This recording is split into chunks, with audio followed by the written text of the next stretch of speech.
Do you want to use Trello to manage your blog? Or perhaps you're running a busy blog and collaborating with other people.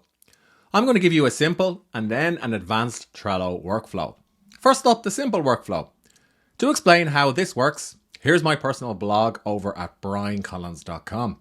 Every day I publish an article, approximately 500 words long, and it gets sent out to readers and subscribers, 25,000 people. Now I've called the board for this particular blog and newsletter Daily Newsletter. So usually I'll name a Trello board after the project in question. And I have a number of different columns, and throughout the week I'll work from left to right. So not ready is where I place ideas for articles and emails that I'm going to write. Ready for scheduling is where I place articles that are ready for my virtual assistant to schedule. Doing is a column that I've created, and my virtual assistant will basically pick something up and drag it to doing when she's scheduling it on my site. Scheduled is of course scheduled, and done means that the article has been published and I don't need to worry about it anymore. So if I look in the not ready column, you can see that it has a number of different headings. So these are basically one or two words which makes sense to me. And I'll open up my writing app and work on that particular article. And then when it's ready, I'll go over to Google Docs. I'll copy a version from my writing app into Google Docs because I don't write in Google Docs. I'll give it a quick grammar check with Grammarly. Now I have other videos on the channel where I profile how to use Grammarly in detail. Then I will click on File, Share with others, and I'll get the link and I'll drop it directly onto the description. Once it's in ready for scheduling, my virtual assistant has the notification that she should work on this particular Google Doc. And she will ask me questions about the particular article and email in the activity section. So sometimes she'll simply tag me and I will respond here. And then when it's scheduled, I can quickly go in and I can see exactly what's happening with the article and with the email in question. Now I enabled the calendar power up from Trello. I like this because when I click on calendar power up, I can visually see what's been published every day for the next few days. And I can click on any one of these and go into the specific Trello card and see if there are any questions for me. I can drag them from left to right or from different dates, and I can click on blank dates to add a new card. Now you will see that there's a couple of different labels, so you may or may not want to use labels depending on the types of content that you're publishing. So some of the articles and emails that I send have sponsors, so I've created a custom label that says sponsors, and this signals to my virtual assistant that she should add some copy from a sponsor. And BAT simply means that the article is published also on a site that I run for writers called Become a Writer Today. So it's a pretty straightforward workflow. Basically, I have dates, I have labels, and I go from left to right. And only one other person collaborates with me on this workflow. Now every Friday, I'll simply clean up whatever's in done by clicking on the three ellipses and then by clicking Archive All Cards in this list. And then as the week goes on, I'll simply add new ideas for articles and emails for my type of personal blog by clicking on the Add a Card section. That's an overview of how you can use Trello for a simple publishing workflow. It's ideal if you're a sole blogger or perhaps you're working with one team member. Now in a few moments, I'm going to show you how I use Trello to manage hundreds of articles and a quite big team of writers and editors. But first, it's worth pointing out that Trello has lots of different templates that you can use. So here's a template that I have used variants of from time to time, particularly when I was working in the content marketing world. Basically, it's a marketing calendar. So rather than going from left to right, you can simply use a variant of this template and create lists for each month of the year. Now, I also like Trello because it has lots of different fancy templates. So if you click on the template section and you click on Explore, chances are you can find something that's going to suit you and also your blog or whatever it is that you're working on. So here's a marketing calendar template that I found inside of Trello. And sometimes I'll use a variant of this to plan out content in advance. So the marketing calendar template works a little bit differently.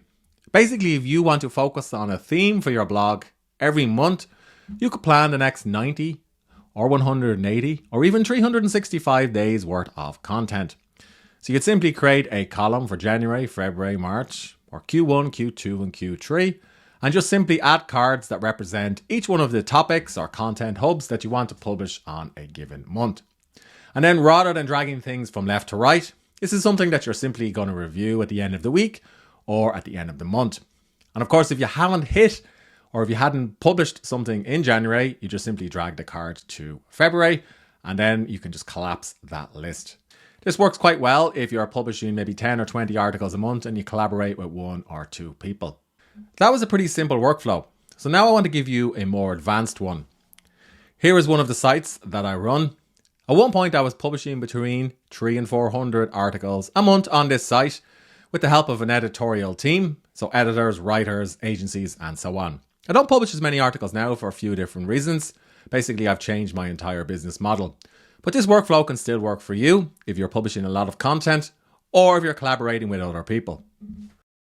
Here's the Trello board that I use to manage publishing a couple of hundred articles a month. So I named it after the project, Become a Writer Today, Content Production. And again, I followed pretty much the same workflow that I showed you a few moments ago. So I worked from left to right. I limited all of my work and also I visualized my work in one place. So I have a number of columns: articles to commission, assigned, doing, Brian to check, editor to check, revisions sent, QA, ready for publishing, done, and resources. This is actually an extra column, so I'm just going to go ahead and archive this particular list. First up, let's cover the articles to commission list. So here is where I kept ideas for articles that I wanted to commission for my site. Some of these ideas were based on SEO research, and some were based on articles that I knew needed an update. So usually this is quite a long list, and I have some of them here that you can see. If you click on the individual cards, you'll see in the description I'll sometimes link through to an SEO tool which will provide a detailed content brief for the writer. Or in some cases I would link through to the SEO tool, and it would also provide an editing or writing checklist for the writer about things they should include in the article in question. Or I would link through to a specific content brief if it was a specific type of post that I wanted the writer to recreate. Basically, I would spend an hour or two every week updating the cards here until they got to a point that I was happy with. Then when the article was ready to be briefed to a writer, I would simply drag it over to assigned. I would open up the card, tag the writer in question and say, "Can you write this?" And then I'd get a notification that they've picked it up and it would make its way over to doing. Or alternatively, I would tag an assistant who worked in my business and I would ask her to brief these articles into an agency that I was using at the time. So in other words, the articles would go from left to right throughout the week. Now, when the writer was finished working on the article in question, they'd drag it over to Brian to check or editor to check, depending on who had assigned it to them. And I would usually go in and give 1 or 2 rounds of feedback in a Google Doc, and then the writer would work through all of my changes and suggestions before we published it on the site. So we'll go over to the revision sent, edits pending column. So again, this enables me to quickly see what everybody is working on and the status of every single article. And my editor would also be able to do the same. Finally, once the article was ready, we drag it to QA, and then a virtual assistant who published all of the articles on my site would go through the article and make sure that we had images, that also the relevant SEO keywords were included, and basically that the brief had been followed. If every item was ticked off on the checklist, so here's a checklist here. So she would simply tick these off one by one to verify that everything was included. She would drag it to or from QA to ready for publishing, and usually she would have a series of articles in the ready for publishing column. And then when they were done, she would simply drag it to the done column. And this way, publishing articles on my site became a breeze, and I only had to spend maybe an hour or two doing this. Now, I also created an additional list called resources. So this links through to documents and materials that the writers or editors may need. So in some cases, I link through to my style guide for the site, or a tutorial explaining how to use the SEO tool, or perhaps some affiliate links that the writer or editor should always include in the articles that I was publishing on the site. Like with my previous board, I'd also use the calendar power-up, and I'd sometimes assign due dates to specific articles. So if I needed to give a writer a deadline, I'd simply give them a due date, and then I'd use the calendar power-up to quickly see everything at a glance. I'd also sometimes use the label functionality. So in this case, it says ready, but needs ClearScope. So ClearScope was the SEO optimization tool that I was using. So in this case, the writer has produced a draft of the article, but it just needs to be edited and optimized with the SEO tool that I was relying on. I do have an older video on the channel where I explain exactly how ClearScope works. And I also have a label here, ready to commission. So this was something that my editor used If she had gone through an article and had prepared the entire brief and she wanted it to go from articles to assigned. So as you can see, Trello is quite customizable and it can suit both simple and complex publication workflows. And I also like it because, it can support rich media. So you can drag in links to your videos, you can drag in images, and basically you can collaborate easily on any one article directly on a Trello card rather than scrambling through Slack notifications or email notifications trying to figure out what's going on. So here is another example. At one point I published maybe 10 or 20 articles. These were number printables on my site. I was trying to build out a type of content hub.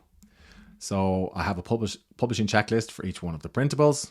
I have a mock-up of what the image should be for the printables, a brief for the editor, and also an editing checklist. And basically the editor worked through these items one by one and ticked them off and collaborated with other writers as well. That's an overview of how you can use Trello to manage your blog. I have a couple of other videos on the channel where I explain how you can use Trello for things like YouTube and also for your content publishing workflows. So do check those out. And if you have questions, let me know in the comments section below this video. Oh, and don't forget to subscribe.